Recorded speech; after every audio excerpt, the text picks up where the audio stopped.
आज या सेगमेंटमध्ये आपल्याकडं कोटक म्युच्युअल फंडचे fund manager Mandar Pawar sir आलेले आहेत, जे ESG फंड मॅनेज करतात कोटकमध्ये आणि 20 वर्षापेक्षा जास्त एक्सपिरियन्स त्यांना रिसर्च अनालिसिसचा आहे.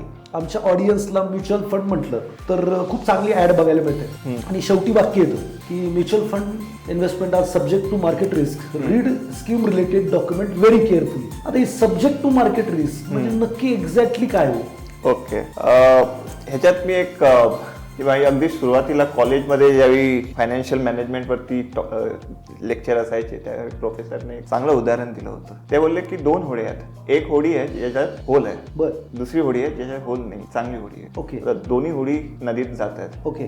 तर कुठे रिस्क आहे? जिला होल आहे, जिला होल आहे तिला रिस्क आहे असं म्हणते. हो, ते म्हणाले नाही, ते चुकीचं आहे. बर, कारण त्या होलमध्ये पाणी जाणार आहे नक्की, ती होडी डुबणार आहे नक्की.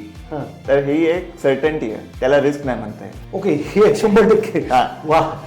होडी जी चालली आहे तिकडे असं होऊ शकतं की लाटा जास्त जोराच्या आल्या किंवा तिकडे कुठे एखाद्या जागी दगड सापडला किंवा काय झालं, तर तो जो धोका असतो त्याला रिस्क म्हणतात. जिकडे सर्टन्टी आहे की जिकडे होडी डुबणार आहे त्याला रिस्क नाही. आणि ज्यावेळी तुम्ही रिस्क घेता तर रिस्क कधी एकटं नसतं, रिस्क बरोबर रिटर्न असतं. बरोबर. आपण ज्यावेळी म्हणतो की फायनान्शियल मार्केटमध्ये रिस्क, जी स्टेटमेंट आपण देतो त्याच्यासोबत हे झालंय की काही गोष्टी होऊ शकतात किंवा नाही होऊ शकतात. म्हणजे निगेटिव्ह होणारच असेल काय नक्की नाही. निगेटिव्ह असते तर त्याला रिस्क नाही म्हणतात, त्याला सर्टन्टी म्हणतात. आपण धोक्यात जातो. रिस्क अशी असेल ज्यावेळी काही गोष्टी होऊ शकतात, नाही होऊ शकतात, ह्याच्यामधला आपल्याला फरक करून घ्यायचा. आणि जितका आपण धोका पत्करतो त्याच्या समोरासमोर आपल्याला रिटर्न्सची अपेक्षा आहे का, तिकडे आपलं इन्व्हेस्टमेंट असायला, जिकडे रिवॉर्डची किंवा रिटर्नची पॉसिबिलिटी शक्यता जास्त तिकडे आपली गुंतवणूक असायला.